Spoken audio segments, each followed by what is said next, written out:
my snake has a stuck shed. What do I do? It forgot to snake. Well, dramatic cartoon Natalie, what a conundrum that is. Stuck shed, that happens for a variety of reasons. It can be humidity and husbandry off, or it could be rookie mistakes. I made one myself with Finn.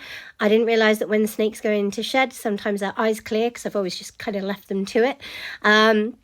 And we ended up with snake confetti everywhere. It was a broken shed, and we ended up having to bath him.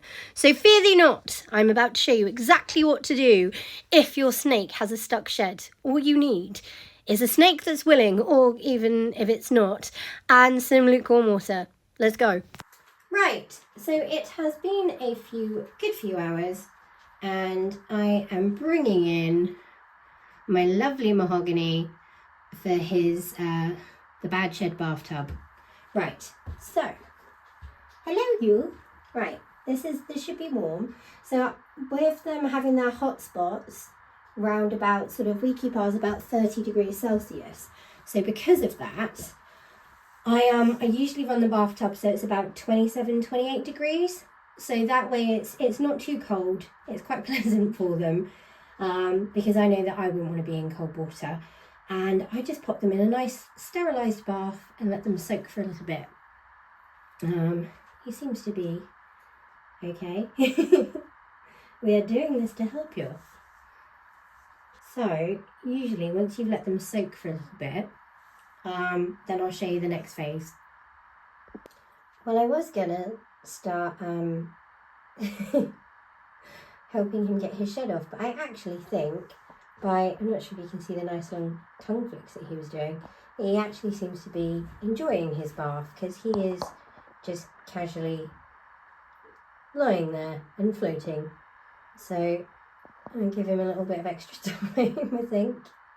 Can't have somebody disturbing a nice bath. We've been doing a little bit so far. Come here, darling. Right, so what we do is, don't start running off now. You often can grab the snake and let it move between your fingers. The other thing that I like to do is, once he settles, is just use my thumb and my forefinger and essentially pet him. But you have got to make sure that you let the skin hydrate a bit first. There's tiny little bits of shed that are coming off. And I'm also very aware that they can be quite head shy. This snake doesn't know me and I don't know him. So it's probably going to be not the most fun experience for him. But he's doing really well. Let me turn you around a little bit.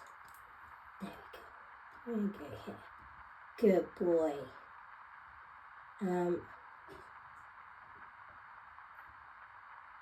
As you can see, there's little bits floating off in the bathtub, and I can feel bits coming off. I'll be honest, I don't really like wet snake skin. It gives me the heebies. I don't know why. It's just we all have our one thing. And for me, it's wet snake skin. It's horrible. But as we've got 3 out of 4 that are going to need this doing, it is definitely a form of exposure therapy. And hopefully he can tell that I'm trying to help him here. So just thumb and forefinger. He's also got a little anchor point. And hopefully he knows that I'm trying to work with him. But yes, as you can see, I'm just brushing him with my finger and little bits are coming off. If it doesn't all come off, that's absolutely fine. Whatever you do, just go with the direction of the scales and don't ever pull it. If it's going to come off, it will come off. If not, it's just going to take a lot more hydration. But yeah, that's pretty much it. That's how to shed your snake. What you might notice that he's doing as well is when I'm gripping down his neck, he's pushing his neck because there's a gap, so I'm not holding him very tight, but he's deliberately pushing himself against my fingers. So I think he gets what we're trying to do here. So he's pushing his body against my hand, because there's like, I'm not really holding him there, but just enough to create a little bit of traction. So it's nice. We're kind of working together on this one, aren't we? So I'm holding him like that.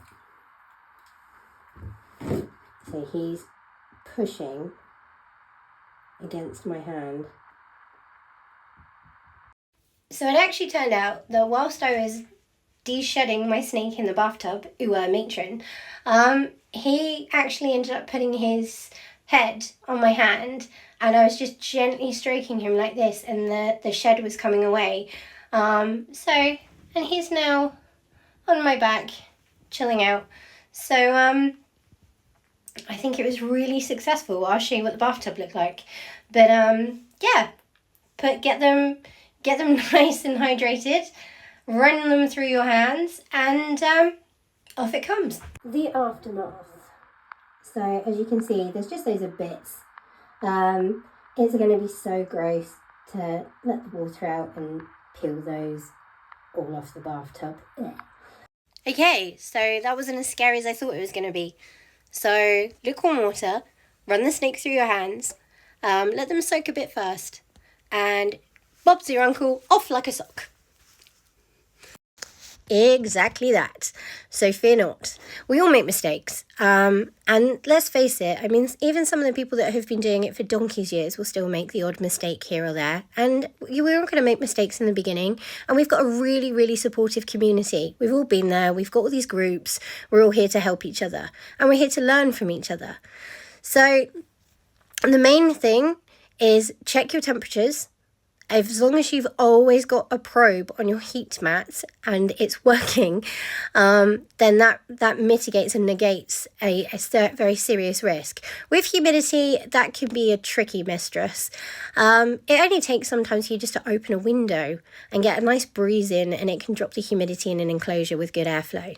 So that's just something that you need to watch quite a lot. But stuck sheds, don't panic too much, because it's not the end of the world, and we've all had them. So anyway, keep going. Happy hopping!